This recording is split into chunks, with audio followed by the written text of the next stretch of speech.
I'm here to do my August favorites. I did not do a July favorites just because I've been so incredibly busy and I didn't really have any new products to show you, but I do have a new slew of products here today to show you for my August favorites, and I think I just want to jump right into it and not really stall like I usually do. For eyeshadow, I've been using this new little trio that I got in an Ipsy My Glam bag, and it is from BH Cosmetics. It is the California Collection eyeshadows, and it has three famous city names on it, where there is Hollywood, I guess I could put it this way, Hollywood, San Francisco, and Malibu, just a purple and kind of a mid-tone deeper brown color, and then a gold, and I think that these all look really great on the eye together. I've also been using Urban Decay's eyeshadow primer potion in the color Sin.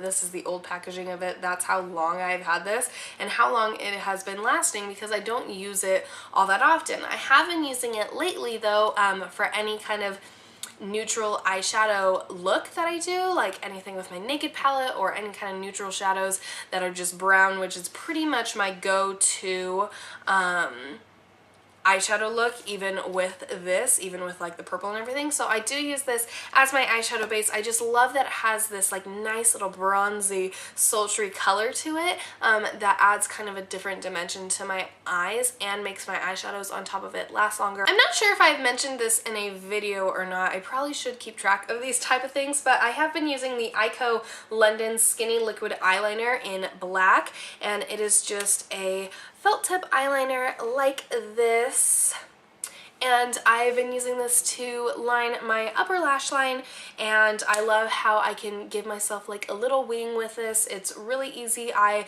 went into Sephora wanting to get the Kat Von D tattoo eyeliner or something like that, and they were out of it, so I tried this instead, and I'm actually really impressed with it. I have been using it for about 2-3 months. It feels like it's been even longer. I have no idea, but I do use this anytime I'm using liquid liner on my upper lash line, and I really like this brand. It does not like tug at my eyelashes or at my eyelid, and it stays on all day long. I have been using the Revlon Lash Potion by Grow Luscious mascara, and I'll be honest, I just bought this for like the pretty fairy packaging that like is just so pretty with the gradient from green to blue to purple, but I did end up actually really liking the brush for this, and I have been using this on my lashes this past month. I think that it's a good mascara. I really like this for a drugstore mascara, and the packaging is just like so pretty, although that doesn't really matter when it gets on your face. No one knows that you used a mascara in a pretty package.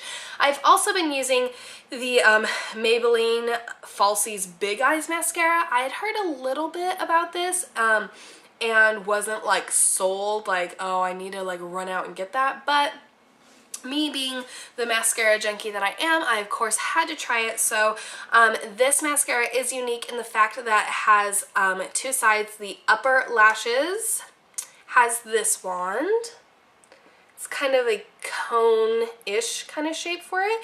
And the lower lashes has this wand, a little cute lashes for your lashes, and I've really been liking this for getting those lower lashes, because I think that my lower lashes just look so much better when there's not as much product on there, and I think that this is a really good mascara for that. I know that the Clinique lower lashes mascara could be like my lower lash mascara, but I like that this comes in one handy tube. I just get my upper lashes and I just do my lower lashes. I don't have to make sure like that on a tube like this I get as much product as I can off before I do my lower lashes. So I like the convenience of it. Last couple things here, I've been using my MAC 190 flat foundation brush lately, and I had strayed from a flat foundation brush because I would always get like little streaks and like little lines, and then I found out that I just need to use it in a different way. So I do apply it with the lines like this, and then kind of like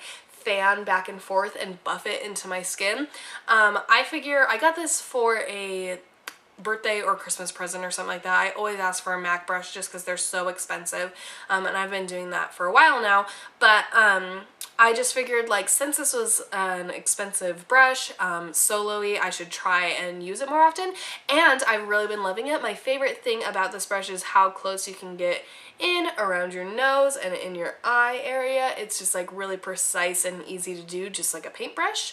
And if you just like learn how to kind of blend it out right, it works out well. I've also found that I can blend this in really well onto my neck so that I don't have like such a line between my foundation and my neck, and so I've really been liking doing that, and I just kind of like go up and down, up and down. If you want to see a updated foundation routine, that would be no problem for me to do. I'd love to do that because I am so pale. I'm sure a lot of you are wondering how I get this face to look even whiter and paler than it actually is. I have two products from Clean & Clear. One is the Persagel 10. It is a acne medication, and I'm not sure how well you can see here, but I have had a couple like little zits here and there, but they were a lot bigger until I started using this, and they're slowly going down. I'm the it's disgusting, but I need to admit that I'm like a picker. I always like pick and pop my zits. I just don't want them on my face, so I am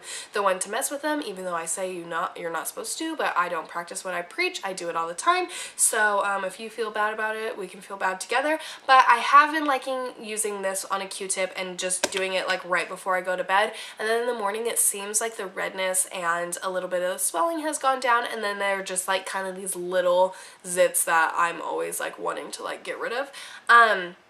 Secondly, I have the Clean & Clear oil absorbing sheets. The package has seen better days because it sits in the bottom of my purse, in the bottom of whatever bag I'm using, in the bottom of my pocket or something like that. I just carry these with me everywhere because of how oily my skin is. The way it works is it just kind of opens up like this. They have like so many different versions of this from different brands, but I want to show you how well these use. It's kind of like a tiny like review demo within my favorites, but I just have the most oily skin ever, and I have not used these at all today, and so I have to show you just from my nose how much oil, and it does not rub off any of my makeup. My makeup is still the same. My face does get kind of a little red just because I'm messing with it, but this is how much oil is on my on just my nose. That's not my face, this is my nose. I get this whole sheet clear with how oily my face is, and although it's like really kind of gross doing this, I feel like my skin is so much better once I have done this. I feel like I have more confidence. This is just a little bit for my forehead. You can see my fingerprints there, and then I'll just do my chin. Basically, I just grab my T-zone and get that out of the way because that's really what has the worst. And there is my chin. So I definitely need to use these. I use oil-free everything because of how oily my skin is.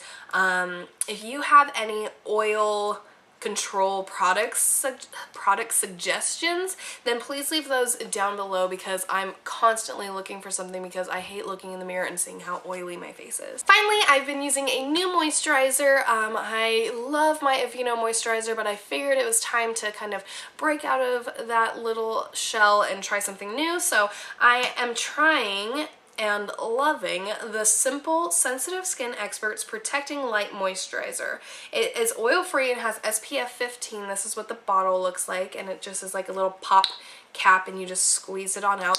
I've really been liking this because I do have sensitive skin and I do want no oil and I do want SPF in there and I don't want it to be very heavy. So it literally had everything on the bottle that I liked, and I've been using it and it's been doing its purpose. I feel like my skin is moisturized and I feel like I'm protecting my skin from the sun a little bit. Anyway, friends, that was the end of my favorites video. I feel a little scrambled. I haven't done a video for a while. I'm like, how does this work again? I turn on the camera, I say some stuff, I don't really know what I'm doing, but I'm really excited to be posting another video, and sorry for the scarcity, is that a word? For the amount of videos being very scarce.